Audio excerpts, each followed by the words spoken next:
오늘 말씀의 제목 한번 따라 하실까요? 왜 교회를 다녀야 하나요? 신앙생활을 처음 시작하시면서 신앙생활을 오랫동안 해오면서도 갖게 되는 몇 가지 중요한 질문들에 대하여 말씀을 통해 함께 그 답을 찾아가고자 하는 크리스찬 Y 연속설교 그 세 번째 시간입니다. 오늘은 왜 교회를 다녀야 하는가에 대하여서 생각해 보려고 합니다. 사실 기독교인이라면 교회를 다니는 것은 당연한 것으로 여겨질 일인데, 이 질문에 대하여 다시 생각해 봐야 할 만큼 이 시대의 신앙심이 아주 큰 위기에 부딪혀 있습니다. 스스로 기독교인이라고 하시면서도 교회에는 정작 출석하지 않으시는 분들이 많이 계시기 때문입니다. 또 교회에 소속은 되어 있으면서도 정기적으로 예배에 출석하는 수가 그 전체의 수에 미치지 못하기 때문입니다. 목회데이터 연구소 발표에 따르면 2020년 기준 내가 성도입니다, 그리스도인입니다 라고 말하면서도 교회에는 나가지 않는 수가 23%에 달했었다고 합니다. 분석해보면 성별로는 여성보다 남성이 교회에 나가지 않는 수가 더 많았고, 연령별로는 다른 연령층 때보다 40대가 교회에 출석하는 수가 많이 적은 것으로 나타났습니다. 이유는 다양합니다. 교회 생활에 얽매이기 싫고, 바빠서 시간이 없고, 교회나 목회자들에 대한 부정적인 인식 때문에, 혹은 건강 문제, 개인 문제 때문에, 또 교회가 사회적 역할을 다하지 못해서, 그리고 소수의 응답 중에는 헌금 강요 때문이라고 응답하시는 분들도 계셨습니다. 코로나 팬데믹 시대를 지난 2년 반 동안 지나오면서 이와 같은 상황은 더욱 심각해졌는데요, 교회로의 발길을 완전히 끄는 수가 급격히 증가한 것입니다.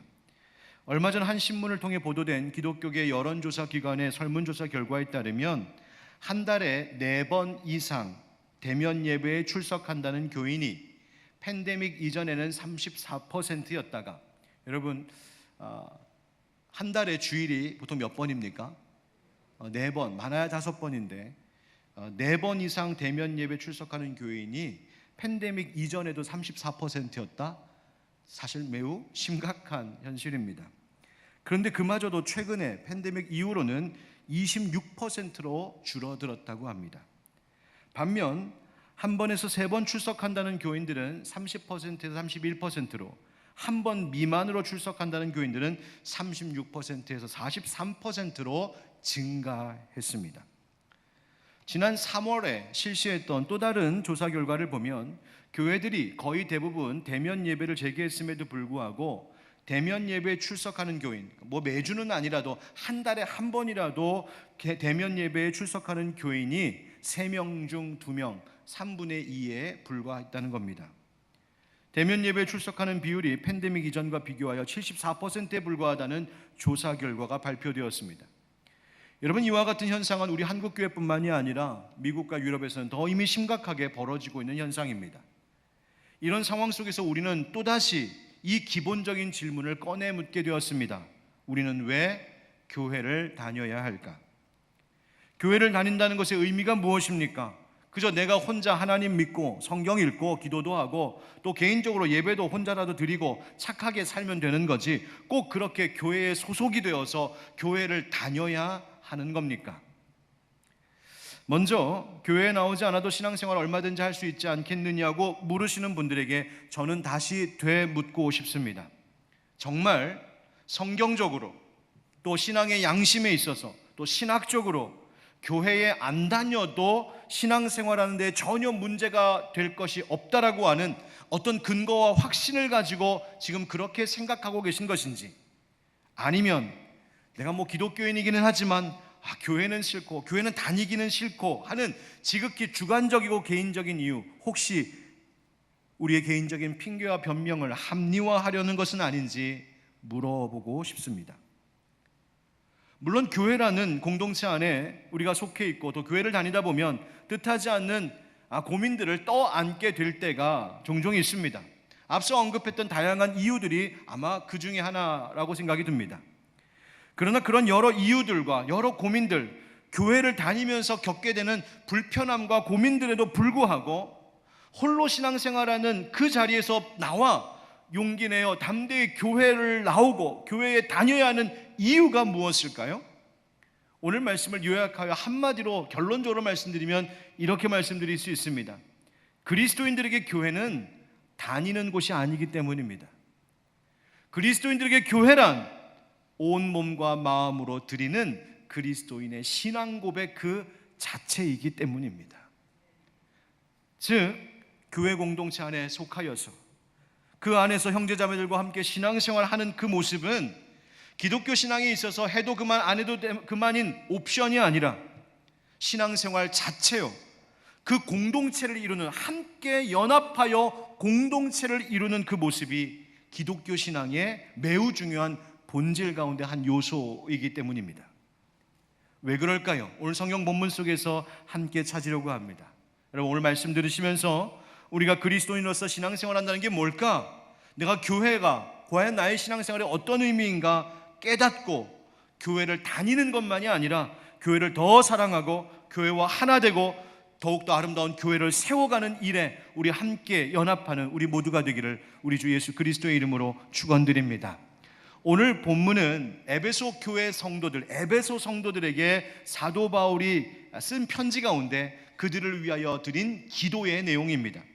그래서 15절 16절 말씀에 보면 비록 내가 너희들과 떨어져 있지만, 몸은 떨어져 있지만 너희의 믿음에 대한 소식, 너희 성도들 가운데 사랑의 소식이 어떠한지를 전해 듣고 내가 마음이 너무 기쁘고 감사해서 그 감사로 너희를 기억하며 이렇게 기도한다라고 하는 기도 내용이 오늘 우리가 함께 봉독한 본문입니다. 그런데 그 기도의 내용이 무엇인지 하나씩 살펴보기 전에 그 기도의 마지막 말씀을 먼저 한번 같이 다시 읽어보면 좋겠습니다. 23절 같이 읽어보실까요? 시작. 교회는 그의 몸이니 만물 안에서 만물을 충만하게 하시는 이의 충만함이니라. 아멘. 여러분, 이 구절을 풀어 말씀드리자면 하나님께서 먼저 교회를 예수 그리스도의 몸이 되게 하셨습니다.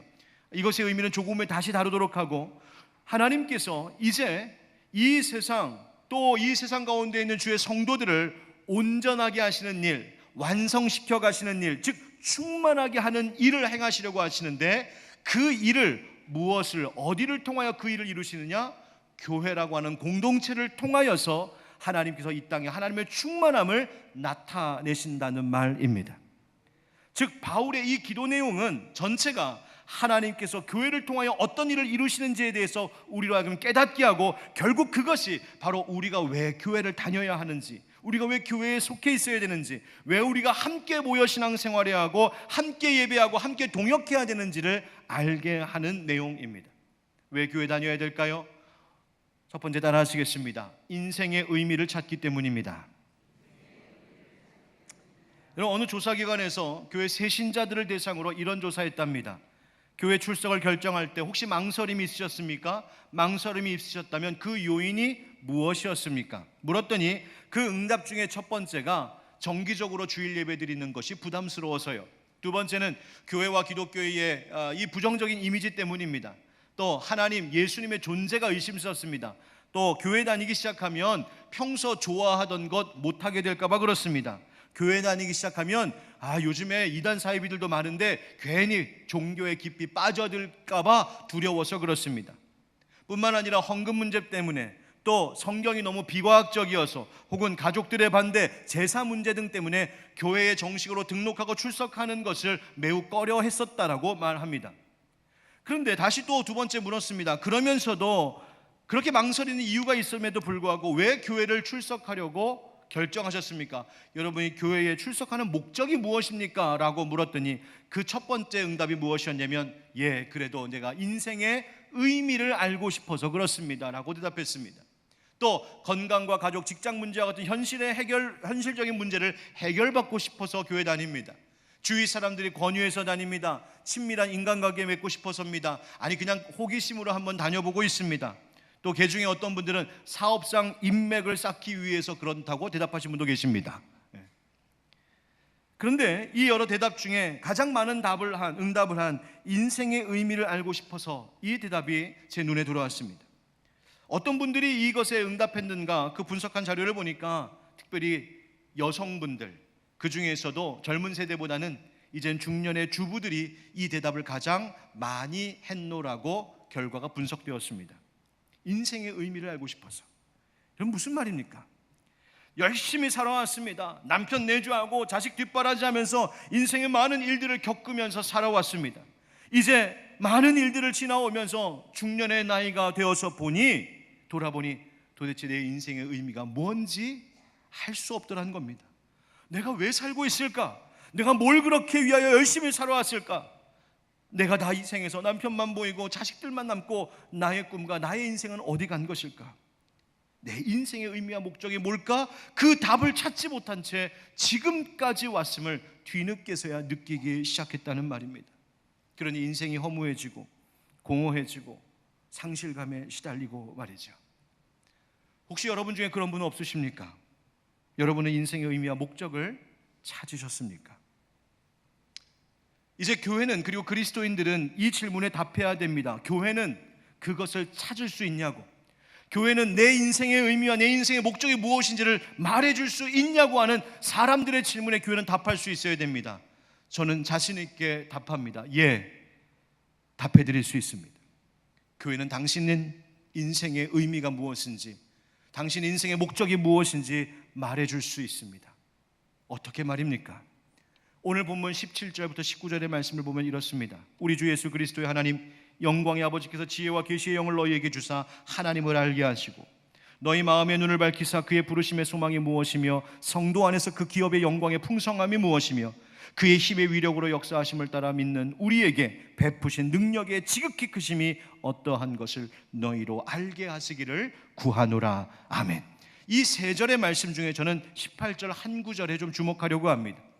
바울은 하나님께서 성도들이 이와 같은 것들을 알게 해주십시오라고 기도하는데 그 중에 하나가 너희 마음의 눈을 밝히사, 하나님 우리 에베소 성도들의 영의 눈을 밝혀주셔서 하나님께서 저들을 부르셨다는 사실, 그리고 그 부르심의 소망이 무엇인지, 부르심의 목적과 부르신 자들을 향한 하나님의 은혜가 무엇인지를 알게 해달라고 바울이 간절히 기도했습니다. 하나님께서 우리를 부르셨답니다. 부르신 자들에게 풍성한 소망도 갖게 하셨답니다. 그것이 얼마나 복된 소망이고 풍성한 은혜인지를 성도들이 알게 하옵소서 기도한 것이 바울의 기도요, 바로 그것을 경험하고 깨닫고 아는 곳이 바로 교회라는 말입니다. 여러분, 우리가 그리스도인이 되었다는 것 내 힘으로 되는 것 아닙니다. 내가 교회 발걸음하고 교회에다가 새가족 등록 신청서 쓰고 내가 교회에 등록을 해서 그리스도인이 된 것이 아닙니다. 잊지 마십시오. 하나님이 불러주셔서 그리스도인, 하나님의 자녀된 줄 믿습니다. 아유 목사님, 친구가 교회 가자고 해서 나온 건데요. 아유 목사님, 그냥 제가 인생이 하도 고달퍼서 고민하다가 한번 교회에 나아가 봐야겠다, 그 마음에 결단하고 나온 건데요. 아유 목사님, 저는요 원래 우리 부모님이 독실한 기독교 집안의 부모님이시라 그 집안에서 태어나서 자연스럽게 그리스도인이 된 건데요. 여러분, 정말 그것이 전부일까요? 진짜 그 전부일까요? 여러분을 교회로 인도한 그 친구는 왜 하필이면 당신에게 교회 함께 가자는 말을 당신에게 꺼냈었을까요? 얼마든지 난 싫다고 거절할 수도 있었을 텐데 왜 하필이면 그날 그 제안에 선뜻 대답하며 그 손 붙잡고 교회에 나올 수 있었던 것일까요? 인생이 고달프면 이 일 저 일로 다른 것으로 풀어볼 수도 있었을 텐데 왜 하필이면 그 마음에 교회 좀 가볼까 그 생각이 들었을까요? 누가 주신 마음일까요? 다른 때는 길거리에서 전도하는 사람들 보면 아유 저 사람들 왜 저러나 싶었는데 그날따라 교회 십자가와 교회 간판이 크게 내 눈에 들어오고 전도하는 사람들이 주는 작은 전도지가 내 손에 붙들려 마음에 다가왔던 이유는 무엇일까요? 그 마음은 누가 주신 걸까요? 이 세상에 부모님들이 얼마나 많은데 하필이면 나를 믿음 좋은 집에 그 독실한 신앙인의 가정에 태어나게 하셔서 부모님의 신앙의 유업을 받게 하셨을까요? 아니 성장하고 성인이 되면서 싫다고, 나는 부모님은 교회 다니셔 난 안 다니겠다고 얼마든지 거절도 할 수 있었는데 나이가 들면서 나도 부모님 따라 신앙생활 잘해야 되겠다 마음 먹으며 성도의 길을 가고 있는 그 이유, 그 마음은 누가 주신 것일까요? 하나님 우리를 부르신 것인 줄 믿습니다. 여러분, 모든 것은 하나님 우리를, 당신을 부르셨기 때문입니다. 당신을 사랑하시고 당신을 기다리시고 당신을 구원하고 축복하기를 원하셨기 때문입니다. 바로 이것이 우리의 인생의 의미를 발견할 수 있는 지점입니다.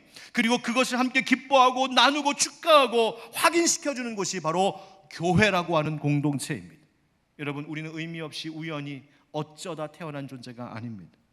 하나님께서 사랑하셨고 하나님이 계획하셨고 하나님이 특별히 불러 택하여 주신 존귀한 생명들이란 말입니다. 하나님께서 예레미야를 부르실 때 이런 말씀하셨어요. 내가 너를 모태에 짓기 전에 너를 알았고 네가 배에서 나오기 전에 너를 성별하였느니라. 아멘. 우리가 모태에 태중에 어머니의 뱃속에 생기기도 전에 하나님 나를 아셨고 하나님이 내가 어머니의 배에서 나오기도 전에 거룩하게 구별해 두셨더라고.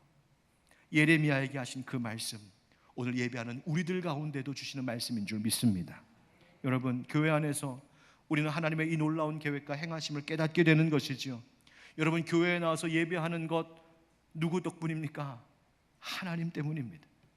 우리가 코로나 팬데믹이 한참일 때에 주일마다 하나님 앞에 회개하며 기도했던 것이 뭡니까? 하나님, 코로나가 오기 전까지, 비대면이 시작되기 전까지 우리가 예배할 수 있는 것, 현장에서 예배할 수 있는 것 당연한 것인 줄 알았었는데 그게 다 하나님의 은혜 때문이었군요 라고 회개하며 기도하지 않았었습니까? 그 눈물로 회개했던 기도, 이제 좀 코로나 나아지니 다 까먹으신 건 아닙니까? 여러분, 교회라고 하는 이 말은 한자어죠. 가르칠 교회 모일 회자입니다. 진리를 가르치는 모임이라는 말이죠. 그러나 사실 성경의 교회라고 번역된 헬라어 원 단어를 보면 이런 의미보다는 에클레시아, 즉 밖으로 부름받은 자들이라는 의미입니다. 에클레시아라고 하는 말은 안에서 밖으로라고 하는 전치사이고요, 칼레오라고 하는 불러내다라고 하는 동사, 이 두 단어가 합쳐져서 에클레시아, 교회 밖으로 부름받은 자들이라는 의미입니다. 도대체 우리가 어디 안에 있었길래 하나님이 우리를 밖으로 끄집어내 부르신 것일까요? 세상 속에 갇혀서 세상이 전부인 줄 알고 세상의 죄악 가운데 멸망 가운데 그 죄의 구덩이 속에 빠져 있었던 우리들, 하나님이 그 껍질을 깨시고 우리에게 손을 내밀어 십자가의 은혜로 우리를 구원하여 주셔서 세상 안에 갇힌 인생이 아니라 그 세상 밖 하나님의 거룩하신 존전 앞에 설 수 있는 성도들로 우리를 불러내 주신 것인 줄 믿습니다. 인생에 가득했던 슬픔, 그 저주의 구덩이에서 벗어날 수 있도록, 그래서 하나님 앞에 하나님의 오른쪽에 있는 그 생명, 그 기쁨과 만족과 행복의 자리로 우리를 불러주신 건 바로 그것이 우리가 받은 은혜인 줄 믿습니다. 그래서 이제는 이 세상의 허무한 것들 위해서 살아가는 인생 아니고 하나님의 영원한 것, 참된 가치 있는 것들을 목적으로 살아갈 수 있는, 정말 사는 것처럼 살 수 있는 인생 되도록 하나님이 우리를 불러내 주셨다는 말입니다. 그것을 경험하는 곳이 교회입니다. 시편 71편은 백발의 노인이 된 시인이 자신의 인생을 되돌아보며 하나님 앞에 감사의 고백을 드리는 시인데, 시편 71편 6절에 이와 같은 고백이 있습니다.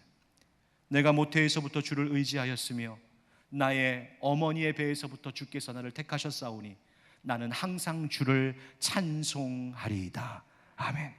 나이가 들어 노년에 얼마든지 인생의 황망함을, 인생의 허무함과 공허함을 토로할 수 있는 그 노년의 때에 오히려 자신의 인생을 되돌아보며 하나님, 모든 것이 하나님 은혜였습니다. 오늘 찬양대가 찬양한 것처럼 하나님, 모든 것이 하나님의 은혜입니다. 하나님의 사랑입니다. 하나님의 찬송이라고 하는 그 노래의 삶으로 살아갈 수 있었습니다 라고 고백합니다. 무엇 때문에? 어머니의 배에서부터 나를 택해 주신, 나를 불러주신 하나님이심을 알았기 때문입니다. 여러분, 내 평생 내 머리가 하얗게 백발이 될 때까지, 하나님 부르시는 그날까지 내 삶의 후회와 미련이 아니라 감사와 기쁨, 찬송으로 가득한 인생 되려면 내가 하나님께 부름받은 자임을 깨닫고 경험하고 누리고 살아야 합니다. 하나님 왜 우리를 부르셨을까요? 교회 공동체, 성도의 공동생활에 대하여 독일의 신학자 본헤퍼는 이런 말을 남겼습니다. 하나님 나라를 위해 사는 삶은 교회 공동체로 이르게 됩니다. 하나님은 새로운 창조 세계에 속한 백성들을 불러 모으길 원하십니다. 하나님 당신의 정의와 평화가 생생하게 펼쳐지는 새로운 사회를 이루라고 그들을 부르십니다. 아멘. 무슨 말인가요? 내가 세상에서 벗어나 구별된 자로 나를 부르신 것은 이 세상과는 다른 새로운 사회를 만들라는 겁니다. 이 세상과는 다른 새로운 사람들의 모임을 누리라는 것입니다. 바로 교회입니다. 이것이 우리가 부르신 의미와 목적입니다. 사랑하는 성도 여러분, 인생의 의미 알고 싶으십니까? 교회 나오십시오. 인생의 의미를 다시 찾고 싶으십니까? 일평생 교회 떠나지 마십시오. 교회를 통해 하나님이 우리를 부르시고 우리와 함께 하심을 경험하는 그 귀한 은혜와 깨달음이 있기를 주 예수 그리스도의 이름으로 축원합니다. 두 번째, 교회에 나와야 될 이유가 있습니다. 따라하시죠. 신앙은 체험이기 때문입니다. 여러분, 책을 통해 배우는 지식에는 분명히 유익이 있습니다. 그러나 책을 통해 배우는 것은 삶의 체험을 통해 얻는 지혜를 따라갈 수가 없습니다. 여러분, 새댁이 처음으로 김치 담가 보겠다고 백종원 선생님의 요리 레시피 열심히 공부해서 처음 만든 그 김치와 수십 년 직접 담가온 노하우로 만드시는 할머니의 손맛으로 만들어진 김치, 비교할 수가 없지 않겠습니까? 마찬가지입니다. 삶의 실천과 체험을 통해 얻는 것이 진짜 능력이고 실력이지요. 신앙도 그렇습니다. 신앙은 체험입니다. 물론 성경의 말씀을 잘 배우고 지식적으로 아는 것도 정말 중요한 기본 중에 기본이지요. 그러나 아는 것, 지식에만 머물러 있는 신앙, 그 신앙은 어린아이 같은 신앙이요, 적용할 줄 모르는 열매 맺지 못하는 신앙이요, 바싹 메말라버린 교리적인 신앙에 머물고 맙니다. 우리의 신앙을 정말 깊이 있게 하고 우리의 신앙이 생명력 있게 하는 것, 그것은 바로 하나님을 경험하는 체험에 있습니다. 신앙이라고 하는 것은 그냥 아는 것이 아니라 내 온몸과 마음으로 살아내는 것이기 때문에 그렇습니다. 바로 이 점에 있어서 우리의 신앙의 체험을 가능하게 하는 바로 그 장이 교회입니다. 성경에는 예수님과 교회의 관계를 비유적으로 표현한 여러 가지 말들이 있는데 그 가운데 하나가 22절에 나옵니다. 22절, 또 만물을 그의 발 아래에 복종하게 하시고 그를 만물 위에 교회의 머리로 삼으셨느니라. 아멘. 예수 그리스도가 교회의 머리이고 교회는 예수 그리스도의 몸이라고 말씀하십니다. 하나님은 예수 그리스도의 그 발 아래에 모든 만물을 복종하게 하셨고 교회의 머리가 되게 하셨다고, 높이셨다고 말씀하시는 겁니다. 여러분, 교회는 예수 그리스도라고 하는 그 머리에 연결된 몸, 즉 손과 발, 각 기관 지체들과 같다는 것이죠. 몸이 머리에서 떨어질 수 없는 것처럼 교회와 성도는 예수님에게서 끊어질 수 없다는 말입니다. 바로 여기에 예수 그리스도와 성도들, 예수 그리스도와 교회의 연합, 하나됨의 의미가 있는 겁니다. 여러분, 기독교 신앙의 본질이 뭡니까? 내가 예수 그리스도와 함께 죽고 예수 그리스도와 다시 태어났음을 이야기하는 것이죠. 그것이 지난주에 말씀 나눴던 거듭남의 의미이지 않습니까? 바로 그 주님과 함께 죽고 주님과 함께 다시 살았습니다라고 하는 그 연합의 의미를 확인하고 경험하는 자리가 교회입니다. 그래서 교회는 머리 되신 예수님과 연결되어 머리 되신 예수님의 명령하시는 대로 따라가는 겁니다. 그래서 교회는 사명이 있습니다. 예수님께서 이 땅에 행하신 그 일들을 그대로 따라가는 것이 교회의 가장 중요한 사명입니다. 일반적으로 교회에 5가지 기능이 있다고 말합니다. 예배, 양육, 친교, 전도, 그리고 봉사. 왜 이거 해야 됩니까? 교회가 예수님 하셨기 때문입니다. 예수님은 하나님을 예배하였고 우리에게 예배하라고 하셨기 때문입니다. 하나님 나라를 가르치셨고 복음을 전하셨고 병든 자들을 고치셨고 못 먹이는 자들 먹이셨고 제자들과 함께 아름다운 공동체를 이루는 친교하셨던 예수님, 예수님 하신 그 일 우리 해야 하고, 예수님 하셨던 일 교회가 하면 그 교회 안에 예수님을 경험하는 놀라운 역사가 있기 때문입니다. 교회가 하는 어떤 일을 보고 세상 사람들이 당신네들은 왜 그렇게 합니까? 라고 묻는다면 그건 다름이 아니라 예수님이 그렇게 하셔서 하는 것이라고 답할 수 있어야 됩니다. 함께 모여 예배하는 가운데 예배 받으시는 주님을 체험하고, 함께 영혼들을 섬기고 돌보는 가운데 나를 먼저 돌보시는 주님을 체험하고, 부끄럽지만 두렵지만 거리로 나가 예수 믿으라고 복음 전하며 전도할 때에 내 곁에서 잘한다, 할 수 있다, 내가 너와 함께한다, 권능으로 함께 하시는 주님의 능력을 체험하고, 내가 연약한 자리에서 섬기며 무릎 꿇고 봉사할 때 그보다 먼저 앞서 오셔서 내 발을 씻어주시는 주님의 손길을 경험하고, 바로 그것이 교회 공동체로서 함께 신앙생활하는 것에 있는 거룩한 체험들인 겁니다. 여러분, 물론 성도들이 함께 하다 보면 부딪힘도 있습니다. 갈등도 일어날 때가 있습니다. 실수하는 것도 있습니다. 교회 안에 어렵고 불편한 일들도 분명히 있습니다. 그래서 그것들 때문에 교회 안 나오려고 합니다. 오죽하면 이런 이야기도 있지 않습니까? 어느 집 아들이 주일 아침에 너무 교회가 가기 싫어서 교회 가기 싫다고 주일 아침에 미적미적거리고 있으니까 엄마가 보다 못해 오셔갖고 하시는 말씀이, 그래도 네가 담임 목사인데 교회는 가야지, 그랬다고요. 다행히도 여러분 목사 이야기는 아니니까 너무 놀라지 마십시오. 여러분, 그만큼 교회 안에 어려움이 있는 것이 사실 현실입니다. 그러나 기억하십시오. 그것은 사람들의 부족함과 어리석음이지 하나님의 부족하심이 아닌 줄 믿습니다. 하나님은 인간의 그 연약함과 실수마저도 모든 것을 합력하여 선을 이루게 하시는 분, 오히려 교회에 있는 아픔과 어려움들을 통하여서 오히려 교회를 더욱더 든든히 세워가시고 우리의 믿음을 더욱더 굳세게 하시는 분이 하나님이신 줄 믿습니다.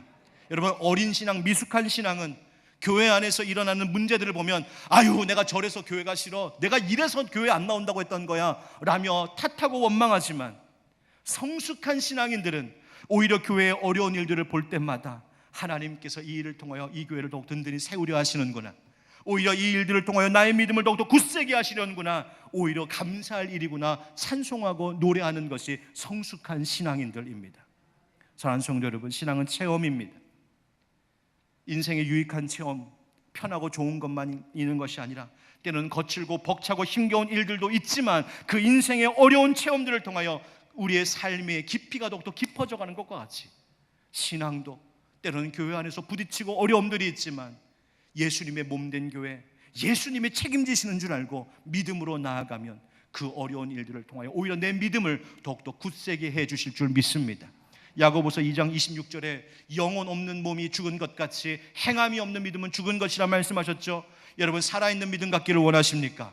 교회 안에서 함께 행하는 믿음 실천하시기를 축복합니다. 하나님의 살아계심, 하나님의 은혜를 체험하기를 원하십니까? 그렇다면 교회에 나오십시오. 교회 안에서 교회와 함께 신앙생활 하십시오. 신앙은 온 몸과 마음으로 부딪히며 살아내는 것이 참된 신앙임을 잊지 않는 여러분 되길 주의 이름으로 축복합니다. 세 번째로 교회에 나와야 될 마지막 이유가 있습니다. 따라합시다. 사랑의 보살핌이 있기 때문입니다.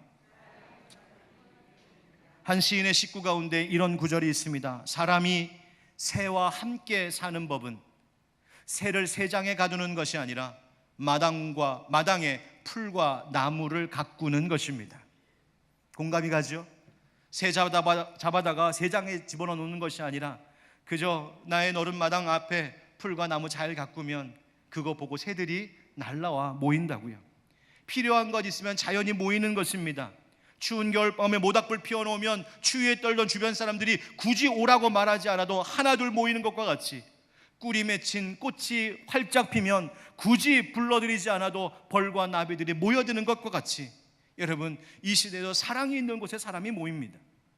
여러분, 교회가 바로 그곳입니다. 교회에는 사람들이 필요로 하는 참 사랑이 교회 안에 있습니다. 교회 안에 하나님의 보살핌이 있습니다. 우리의 신앙이라고 하는 것은 마치 어린아이와 같아서 어린아이가 태어나면 안전하고 건강하게 보살피는 엄마의 손이 반드시 필요한 것처럼 우리의 신앙도 반드시 공급과 사랑의 보살핌을 받아야 이 믿음이 성장할 수 있습니다. 오늘 말씀 15절에 보니까 이로 말미암아 주 예수 안에서 너희 믿음과 모든 성도를 향한 사랑을 나도 듣고라고 말합니다. 에베소 교회 안에 서로의 믿음을 위하여 서로를 사랑하며 섬기기 위하여 수고하고 헌신하는 이야기들이 바울의 말에 귀에 들려 감사했다는 이야기입니다. 23절에도 우리 아까 읽었었던 것처럼 교회를 통하여 하나님이 우리 가운데 모든 것을 온전케 하시는 충만함이 바로 교회 안에 있다고 말씀하십니다. 신앙이 자람에 있어서 필요한 것들을 하나님이 부어주시는데 그 부어주시는 통로가 바로 교회라는 것이죠.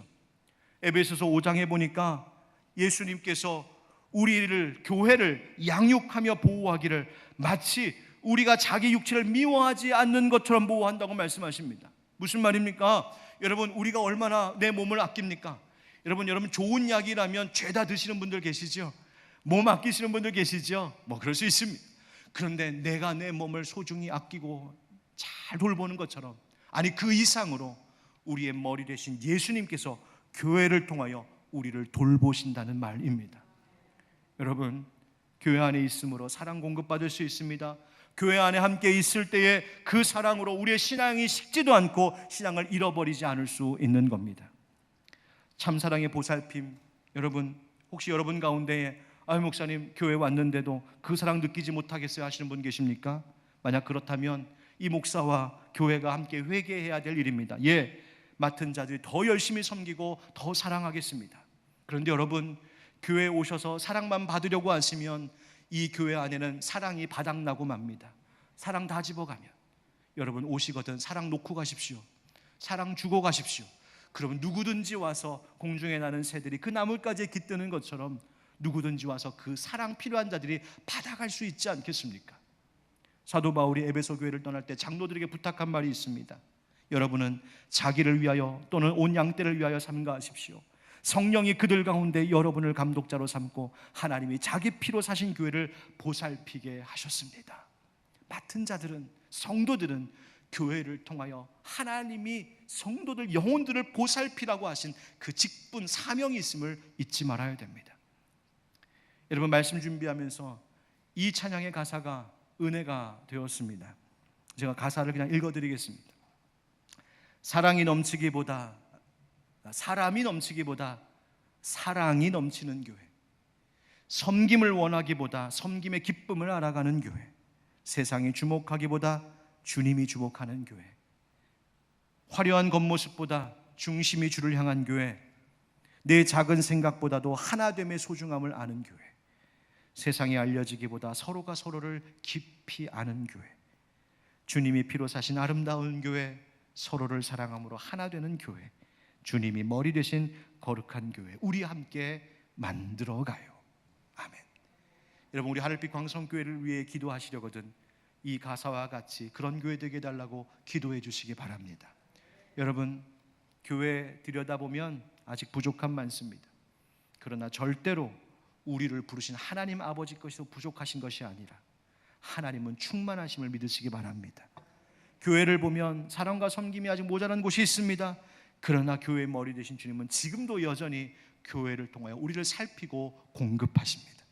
교회를 보면 해야 할 역할을 충분히 다하지 못하고 있는 것 같아서 안타까워하는 구석도 있을 수 있습니다. 그러나 그렇기 때문에 성령님께서 교회를 통하여 교회에 속한 여러분들과 함께 그 교회 역할을 잘 감당할 수 있는 든든한 아름다운 교회 세워가기를 원하고 계십니다. 사랑하는 성도 여러분, 교회로 나오십시오. 오늘 말씀 영상으로 듣고 계신 우리 성도님들 가운데 너무 오랫동안 안 나와갖고 이제 나가기 민망한데요 하시는 분들, 제가 눈 딱 감고 안 보겠습니다. 괜찮습니다. 나오십시오. 그리고 우리 각 사람이 세상으로 나아가서도 주의 거룩한 성전으로 교회로서 살아가면 우리의 가정과 우리의 살아가는 모든 사회에 하나님의 아름다운 나라가 우리를 통하여 이루어지게 될 줄 믿습니다. 아멘. 우리 같이 기도합시다.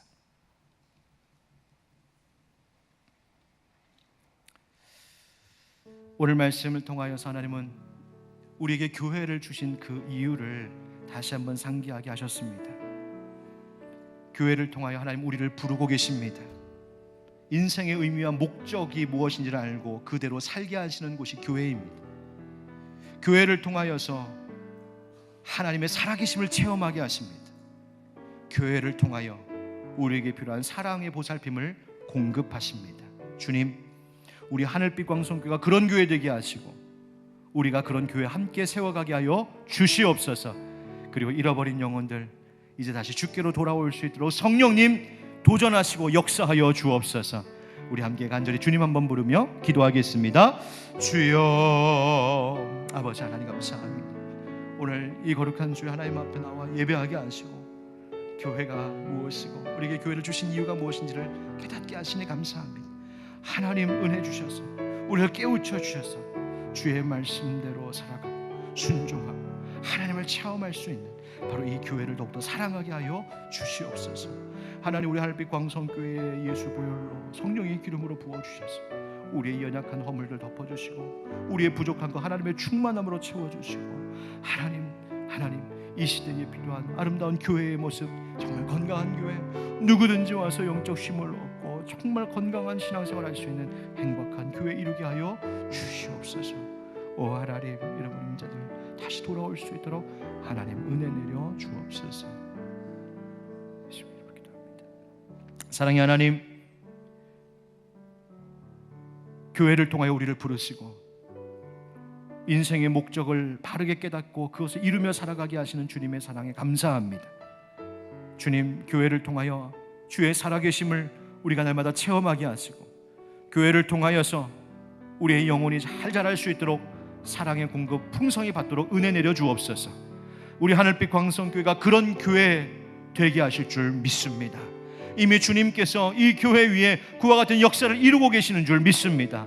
주님, 이 시대 이 지역사회에 정말 교회다운 교회 되게 하시고 누구든지 와서 사랑받고 상한 자들이 치료함 받고 그 믿음이 더욱더 풍성히 성숙해져 갈 수 있는 아름다운 하나님 축복의 장으로 우리 하늘빛 광성교회를 든든히 세워 주시옵소서.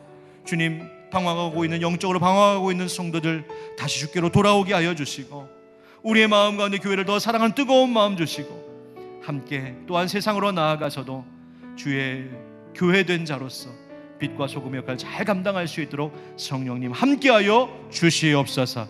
우리 주 예수 그리스도의 이름으로 축복하며 기도하옵나이다. 아멘. 우리 다 같이 일어나서 우리의 교회를 생각하며 함께 하나님 앞에 찬양하겠습니다.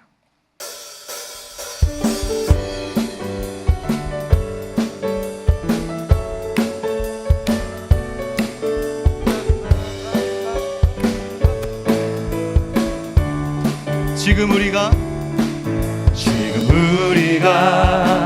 주님 안에 하나가 되어 바로 주님이 원하시는 뜻대로 주님의 크신 영광 높이는 노래가 되어 온 세상을 아름답게 하리라. 우리 한 번 더. 지금 우리가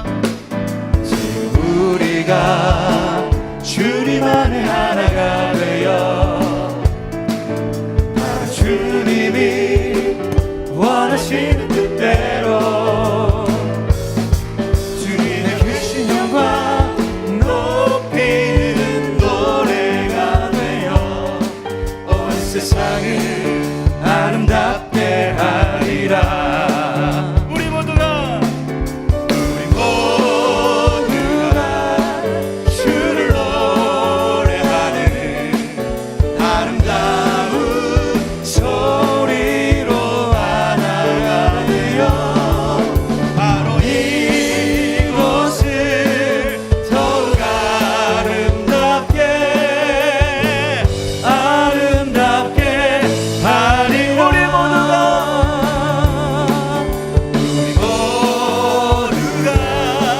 주를 노래하는 아름다운 소리로 하나가 되어 바로 이곳을 더욱 아름답게 하리라. 할렐루야. 이제는 우리 주 예수 그리스도의 은혜와 하나님 아버지의 그 크고 놀라우신 사랑과 성령의 교통하심과 감화감동 역사하심이 주님 교회를 통하여 우리를 부르시고 우리로 교회 되게 하시고 교회를 세우는 일에 함께 동역하기를 원하시는 하나님의 뜻을 알아 이제 더욱 교회를 사랑하고 교회와 함께 갑니다. 하나님, 내 일평생 주의 몸된 교회를 떠나지 않겠습니다. 다짐하고 결단하며 나아가는 모든 주의 성도들 가운데 저들의 가정과 수고하며 땀 흘려 일하는 일터 위에 또 우리의 사랑하는 하늘빛 광성교회와 한국교회들, 온 세계 열방 속에 있는 교회들 위해 이제부터 영원까지 함께 하시기를 간절히 축원하옵나이다. 아멘.